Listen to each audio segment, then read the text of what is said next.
I grew up in South Jamaica, Queens, New York, and I grew up there in the height of the crack epidemic in the 1980s and 1990s. Some of you were like, you lived in the 1900s?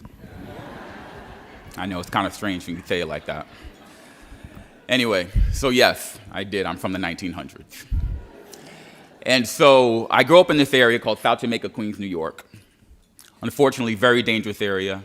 I had bullets coming through my living room windows, had bars on every home in my room, in my house. And one of the things that I remember so vividly, I feel like it changed my life in a lot of different ways, is that my mother lied about my address when I was in the 3rd grade so I could go to school in a better neighborhood. She knew that we'd seen people get shot in front of my house, down the street, we lost some friends. And so what I would do starting in the 3rd grade is I would go through the projects, take a bus for about 45 minutes, get off the bus, walk for another 5 minutes before I got to my elementary school. And my mother did everything she could to kind of keep me from those challenges, to keep me from some of the violence that was just pervasive in the neighborhood. But you have to come home, right? And so one of the things, as I lead into story number 1, I'll share you, is that some of these challenges, they'll exist, you can't get away from, right? We know that, we've lived that, I know our Candy kids have lived it. And so I used to play this sport called handball. It's very much like racquetball. It's one wall, you have a rubber ball, it's about 2 inches in diameter, it's very bouncy, very popular in New York, inner cities in particular. And so I was playing handball in this very relatively small park with a wall, and there was a fence that surrounds you. The wall's here, the fence surrounds it, and there's one entrance into the fence, into the area, very narrow entrance. So I'm playing, and I don't realize that there's about 12 guys that have come in behind me. And I realize this is not going to be good. So they start taking it to me, and it culminates in one of them taking a bottle and smashing it over my head. I get through, I'm able to run home. I run to my home, and when you walk into my house back then, you would have a floor-to-ceiling mirror. So I see the mirror, I see my face wide open. I had a white blazer on at the time. What was a white blazer was now beet red. I had brown jeans on, and I had white Bo Jackson sneakers, I remember. And you remember those? Okay. And they were no longer white sneakers.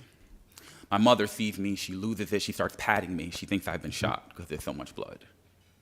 She calls the ambulance comes, the block is going crazy, and I get on the ambulance on a gurney with my mother. She's holding my hand, she's crying, and I say to her, why do we have to live here? I told the one person who probably didn't want to be there, even more than I, why do we have to live here? Story number 2. Still growing up in the same neighborhood, and just one of those normal days, I'm actually back playing handball, I'm going to the handball course, and I see this crowd of people at a very beaten down park. And I see the beaten down park, I see the crowd of people, I stop, I go, what's going on here? It's really just dirt everywhere, and people are yelling and screaming, and they're singing, and they're rapping. And I get to the middle of this park and the crowd, and it's actually Tupac Shakur. Y'all know him? Remember him? Okay. He's giving a free concert in our neighborhood with a mic and some speakers, and it's just amazing. And he, I didn't know him that well, but I was like, oh, I knew who he was. At the end of the free concert, he said, you all need to start learning how to be there for each other. You need to stop killing each other. You got to start loving each other. You have to be there for each other. First time ever I recall someone coming to my neighborhood and saying something like that. Story number 3, really quickly again. I go to high school in a school called Springfield Gardens High School in my neighborhood. I was zoned for this high school. My parents tried to take me to every high school but this high school. One of 40 high schools to require metal detectors throughout the state of Florida to go in the building. So when you walked in, there was always a long line because you had to go through several layers of metal detection to get in. Highest HIV rate in the city, highest teen pregnancy rate. My mother says, you can't go there, you can't go there. Every school turns me down. You don't have the grades or you're not zoned for it. Finally, I have no choice. I go there. She says, if you can make it there, I promise you, you can make it anywhere. I go to school there. Don't really do well, but none of us really do well. I had a 2.7 GPA in the top 15% of my class. 2.7, top 15%. Here's the punchline of this story, story number 3. I have a teacher there. I'm sitting in the back of the class. The teacher goes all the way to the back of the class, from the front, yells all the way to the back of the class, "If you ever go to college, you will never survive." Story number 4. I go to college. I learn I'm going to need remedial education. That means I'm behind before I even get started. I take my remedial education courses. I don't even know how to study because I've never really learned how to do that. And so I read this article, I remember, because I wanted to get better. I just didn't know what it took to get better.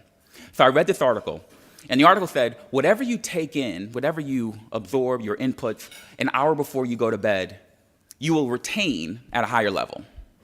And I wasn't a great student my first semester, so I said, I'll try that. I didn't have anyone to coach me or mentor me, but I said, I'll try that. And here's what trying that looked like to me. I would read before I went to bed, and I'd set my alarm for an hour. So I read for an hour, and then I slept for an hour. And then I read for an hour, and then I slept for an hour. And then I read for an hour, and then I slept for an hour. I did that for an entire semester. So clearly I don't recommend that behavior for anyone, right? But my grades got better. I had the will, I was trying, and here's the punchline for story number 4. I went into college thinking that I had no chance of being successful, had a lot of doubts. I had a professor there named James Jarrett. James was considered a rock-hard professor, right? Just always grumpy. And people were like, oh, we have him. And so I take his class, and he's considered to be a really difficult professor. I do the very best I can in the class. And at the end of the class, he pulls me aside, and he says, I think you're the best student I've ever had. So story number 1. There may be things that you want to run from, right? Because you have challenges. In those moments, in that time, you feel like you want to run from. But sometimes it's the memories of those moments that remind you of what's happening and why you need to do the work that is before you. Story number 2, Tupac Shakur. It is okay to go to the communities that need it most and give them hope. It doesn't have to be the community that you were raised in. Go to any community that needs it, to the people that need it. Don't be afraid to go there, to stop by for no reason at all, and give them hope. Story number 3.